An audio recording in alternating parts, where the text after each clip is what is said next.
we're going to start with big decisions. That is where we make decisions that are plaguing the NFL right now. And we also like to just get right into it. So that's what we're going to do. And we're going to start with America's team. And we're going to talk about the Cowboys and how much of a dumpster fire the Cowboys are right now. And after Dak got hurt, just seemingly like the Cowboys just imploded a little bit. But we're going to talk about, what do the Cowboys do? Do they trade for a quarterback while still being able to make the playoffs this season? Or do they just ride out what they have with Andy Dalton? Let's start with you, Greg. I know you were really excited to talk Cowboys here. So what do you think? What do the Cowboys do with the rest of their season? All right, I'm going to answer your question with a sound effect. I love Abandoned ship. The ship is going down. Abandoned ship. Anyone that can be traded, get rid of them. Get some money off the books. It's a wrap. I mean, I get it. The NFC East is trash. One of these trash teams is going to make the playoffs. It is realistic that the Cowboys could get it together to make the playoffs. But they know, we know, Jerry Jones knows they're not going to win a championship. Their defense is porous, horrendous. So they traded Everson Griffin, I think today or maybe yesterday. So it's clear that they are not in a mode where they're trying to bring in talent to get better. They suck. They know they suck. Get rid of people and contracts that are bringing the team down and get ready to start rebuilding for next year. Come on, man. Come on, Greg. Greg, man, I can't sit here and let you stand on get rid of the Cowboys right now. You can't implode that team, man. Jerry Jones is too cool, man. He's too cool. He lost his cool today. Did you hear about that? Yeah, he lost his cool a little bit, but it's rightly deserved. You know, after you drop a game like that where you just get manhandled, you know, you got to lose your cool. You know, after your quarterback gets smacked like that and don't nobody come help him out, you got to stand up and say something as a coach. But because the NFC East is so terrible, I think that's why they still have a chance. Everybody's so bad. It's either like you either win the division and go to the playoffs, or you playing for Trevor Lawrence. What else do you do? I mean, that's very true. I don't see them. I don't see the Cowboys doing anything really. I think Jerry Jones he doesn't like what he has, but he is not mad at it. He's still the talk of the town. I think Jerry likes the drama that he created. He told a host to shut up today on the radio. So that was great. And then he later apologized. Come on, Jerry, stick to your word, man. If you're going to tell a host to shut up, just tell him to shut up. But he seems like he's feeling the heat a little bit. He is feeling the heat. He should be feeling the heat. They spent a lot of money to keep their key guys, and they suck. That is solely on Jerry Jones, who wants to play owner and GM. That's on him. They ain't dropped the bag yet. They ain't dropped the bag off of Dak yet. They never dropped the bag off of him, so they still got some left. And we all know Jerry Jones got the biggest bag. We all know he got the biggest bag, right? The biggest bag. Maybe I want to take a little. I got to take a little detour though. Kind of what Marcus was talking about with Trevor Lawrence. So he's in college. He's projected to be the #1 pick, and just dropped a hint that he could stay in college. Big Mac, does he stay in college, or is he going to come out and be the first pick? That's really a case-by-case scenario. You know, you got different type of guys every time like that. You know, some guys are more about staying and being with their brothers and finishing 4 years. And then you have other guys that are just like, you know, this is such a big business decision for me that I'll be actually losing money by staying in college. So whichever way he goes, I have to respect, you know what I'm saying? But I mean, Dabo Swinney and Clemson, they got something special there now. You know, they can leave a mark that'll be forever written in college football history if he stays, you know. Yeah, so maybe what are you doing? Something. What am I doing? I'm actually, now that you say Trevor Lawrence is in the picture, I'm thinking that I might tank my team just to get Trevor Lawrence in there. I know that there's a couple teams that are tank for Trevor, and I don't know. Let me ask you guys, is that an actual thing? Do teams actually tank in the NFL, or can you even do that? Absolutely, you can do that. So this is an interesting case study. So here we go with the case study. I love evidence. I'm a former Miami Dolphin. Last year, the management for the Miami Dolphins did everything they could to tank. They did what I said about abandon ship. They got rid of literally every player, star or not, that didn't want to be there. got rid of their contracts, got rid of their locker room presence. But the only problem with their tanking plan was Brian Flores is a great coach, a great motivator, and he got this squad of seeming to be like practice squad guys to play well. So the management did what they could to tank, but a good head coach kept the team motivated. So yes, Jerry Jones could fire people, cut people, go into tank mode, but I mean, I can't imagine you tanking more than the Jets, and they're trying to win. They just suck. I love that they are trying to win. I mean, doesn't the Cowboys have plenty of talent? Like, there is not a shortage of talent. And then you just bring in McCarthy this year to kind of like get the ship right. Like, don't you give him enough time to like get in there and do what he needs to do and make that recipe work? We all know that when you put that pot roast in the oven, you know what I'm saying, at 350, it don't start off like that. You know what I'm saying? You got to let it sit in there for a while. Big Mac, you're speaking a lot of logic, man, and I do agree with you. I'm going to change my mind. You got to let the he did it. What are you, Jerry Jones over here? Big Mac won the first big decision. He's right. You got to give a new coach a full offseason. They had no offseason. You got to give him an offseason to get his guys right. Big Mac, all right, man, your decision. You did it. I had to rep for the Cowboys, man. My dad, it was on my dad and I. You know what I'm saying? He the biggest Cowboy fan out there, you know? I am getting rid of everyone. I'm firing Mike McCarthy. I'm firing whoever it is, and I'm bringing in a whole new staff. I'm taking there you go. Taking for Trevor. Get out of here, Cowboys. I hate the Cowboys so much. I just hate them. We're going to be talking a lot about quarterbacks today and the big decisions. And the next big decision we're going to have to make, and we'll start with you, Marcus, is would you start Tua coming off the bye week? Tua is going to be starting for the Dolphins. They're 3-3. Ryan Fitzpatrick got them to 3-3. He said his heart was ripped out when he learned of the news that he was not going to be playing anymore. And what do you think? Would you start Tua this week? I start Tua this week.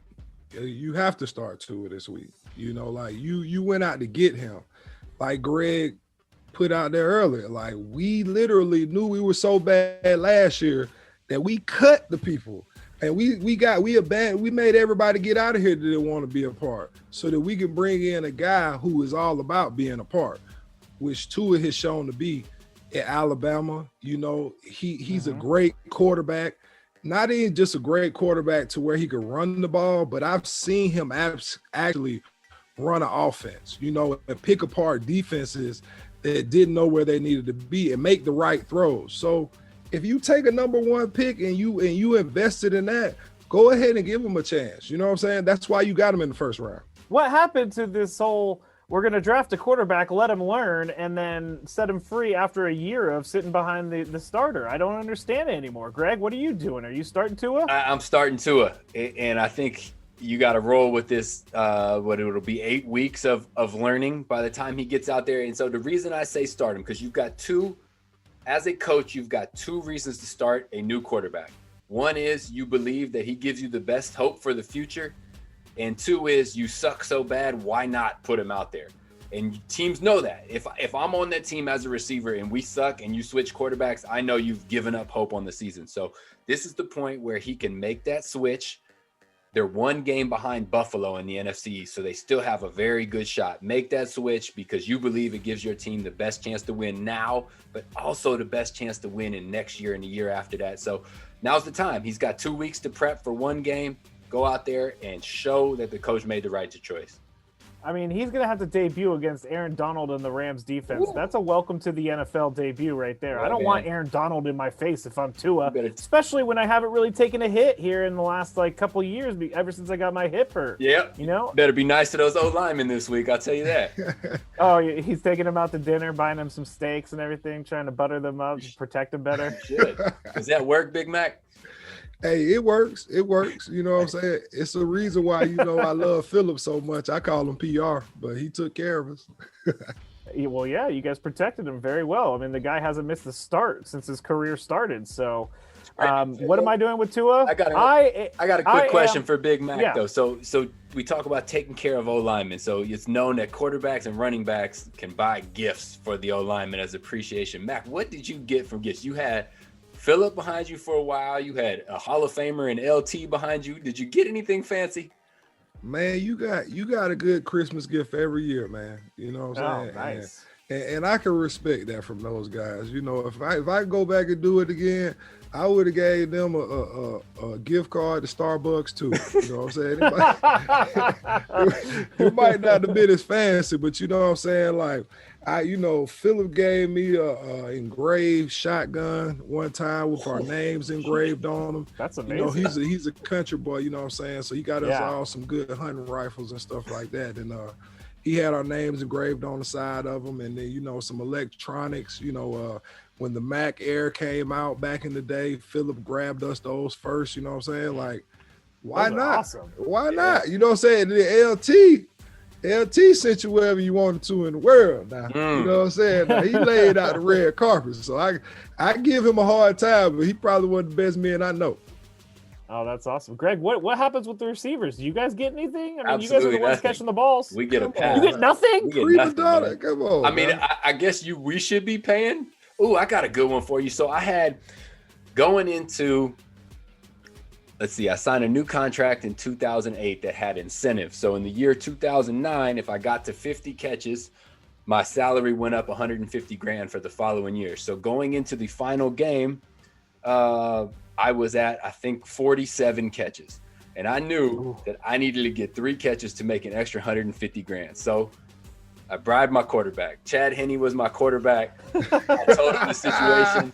I said, Is that the "Man, guy who slept too? Is that the guy who missed his alarm a couple times? Or am I- no, Chad Henne. no, that's Ryan Mallett. Chad That's Ryan Henne is Mallett. Patrick Mahomes' backup right now, and actually just scored a rushing touchdown this last week. So shout out to Chad Henne for still keeping it alive. Yeah, But I told him, and he looked at me like, "Oh yeah, we got you, no problem." And like literally the first couple plays, the first drive, he threw me some 5-yard hitches, like things that he really. That's probably not his first read, but he hooked me up. I got to my 50 catches. He got hit with a concussion. He was out. Pat White from West Virginia came in. I didn't see the ball again, so I bought him an iPad, and he gave me a See, and I gave me that's 150 solid. grand That's bonus. solid. Yeah. Wait, you're buying him stuff, and Marcus is getting stuff bought for him. I guess because when you do catch the touchdown, they're saying your name, and They you're getting the fantasy score. points. And, They get Yeah. the score. That's all Yeah. it is. That's why nothing was ever bought in the wide receiver room. Because let's be honest, the wide receiver room is the diva room. It's the Yep. prima donna room. It is about us. Show me the money. You know what I'm saying? Give me the ball. I love True, that. I can't deny that. It's true. So back Hey. to our decision. Go ahead, Marcus. No. I love it though, man. I love it though. Like as an offensive lineman, we don't really get a chance to shine. So for those guys to give us gifts to show us that they really appreciate us, like it means a lot. You know what I'm saying? Because they're not really ever zooming in to the offensive lineman after a touchdown. Ever. That's Like true. That's show true. me one zoom in on the offensive lineman, unless it's like offensive penalty. tackle. No, offensive tackle like catching the end zone when they run the fake play to the offensive yeah. tackle. Like then we get a shine and a spike. But other than that, like you usually talking about us about holding or offsides. Yeah, That's it. something like that, or giving up a sack or something bad. It's always Yeah, like something they bad. zoom right in on you, and then it's like the look of like, oh man, I did that. It just sucks. So you guys are both starting Tua. Yep. I'm not starting Tua. I'm Oh. going Ryan Fitzpatrick. I really like Ryan Fitzpatrick as the quarterback of the Dolphins right now. He's 3-3. He plays with energy, but it doesn't matter because they're starting Tua, so my decision doesn't mean anything anyway. And the last big decision we're going to have to make is for the Falcons. Now, let's start with this. How many different ways can the Oh, Falcons find to man. lose a game? Isn't that amazing? It is amazing. Todd Gurley tried to stop. I mean, it's a weird thing to begin with because the Lions players are trying to get him to score, and then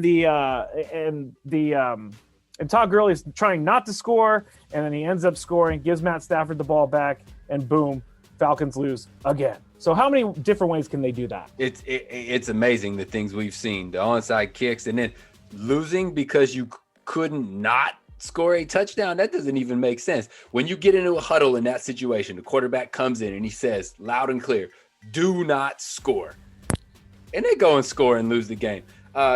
They're pretty much full trash, and I'm putting them in the Cowboys world of full trash. And the question is, what do you do at this point? You went to the Super Bowl, had your souls taken. You've sucked ever since. Matt Ryan has a fat contract. do you keep him around or do you find a place to trade him to? I get rid of him. Ooh. I'm cold-blooded, man. If it's not working, we gotta start. We gotta try something. We've tried for a decade with Matt Ryan. You gotta go, man. Take your big contract somewhere else. Let's figure something else out. Ooh. You're talking good to me, man. You're talking good to me now. You know what I'm saying? But I don't know what they do, Scraby. Like, I ain't gonna lie to you, Greg and Scraby. Like, this is like the worst football that I'm seeing. Like, it's like they put the self-destruct button on every time. Yeah. Like, how many different ways can you really actually lose? You know, like, I'm sitting there. I just watched Penn State versus Indiana the day before on Saturday. And the running back, you know, gets a wide open, you know, they spread the seat like Moses comes out and they let you score because they know that the only way that they can possibly win the game is if we get the ball back. So I'm thinking that Ty had to see that, you know what I'm saying? So you saw the desperation when he tried to get down on the ground, but at the same time, it's just like they constantly find ways to shoot themselves in the foot. And it wasn't just his fault because, you know, like a lot of things led up to this play, including the roughing the passer that they had on Stafford. Yeah, that was ridiculous. I mean, I put it right into our notes. Referees are deciding games. Matt Stafford did not. He got hit, but it wasn't an egregious hit. It shouldn't have been called. It gave the Lions another chance, and they got a touchdown off of it. So Matt Ryan is the enigma right now. I mean, he's making so much money, and I don't know where the Falcons go either. But I guess you kind of have to just make that decision to cut bait. And if I'm Arthur Blank, the way he looks on the sidelines, I'm thinking he's going to cut something soon. He already fired the head coach. Good thing Philip. He's got all this money in the Falcons, this brand new stadium, and they're losing. All right, Scraby, let me paint you a scenario here. You can't cut him because his contract's too big, too much dead cap. Dang it. You got to find somewhere to trade him to. But while we're talking about tanking for Trevor Lawrence played high school football in Cartersville, Georgia, just outside of Atlanta. What if the hometown boy comes back to Atlanta? Imagine the fanfare. Imagine how quickly people would get on board. That is just that is a marketer's dream right there. Oh yeah. Far-fetched. I'm seeing dollar signs. But it would be pretty cool. You gonna have people running down 75 South, you know what I'm saying, coming from Cartersville. Then you gonna have people coming out of I-20 trying to get back from like South Carolina and Clemson, flooding into Atlanta just to see this boy play. But I wanted to see the Falcons do that so many times with so many different players. Like, I feel like they had a chance to get Todd Gurley early in his career. You know, when I felt like he when you saw him coming out of college, you knew he was a special player. You know, but sometimes they just don't make those types of decisions. And like, to be honest, if you have those whole time people, what's the worst that's going to happen? More fans? Yeah, I mean, people are going to start buying jerseys. They're going to do a lot of stuff to see Trevor Lawrence play in that brand new, beautiful Mercedes-Benz stadium. So what we're doing with Matt Ryan, well, Greg's trying to kick him out of there. Sorry, Matt Ryan, you're out. Marcus doesn't know what to do. Is that correct, or are you saying out too? Yeah, he's out. I'm sorry. He's out. I'm not really a Matt Ryan. I mean, it's just that time in the career, the way he's been playing, and he even said it in the interview. Like, you have to win to earn a spot to be on the team, to be that starting quarterback. That's and true. He hasn't That's really true. shown that right now. So you know that your job is in jeopardy when you're not winning. That's just a fact of football. Like, if you're in the NFL and you're not winning, there's going to be some shaking up. There's going to be some heads rolling, and people going to get fired, and people going to end up displaced, you know, but that's just the game of football. All right. Well, those are our big decisions for this week.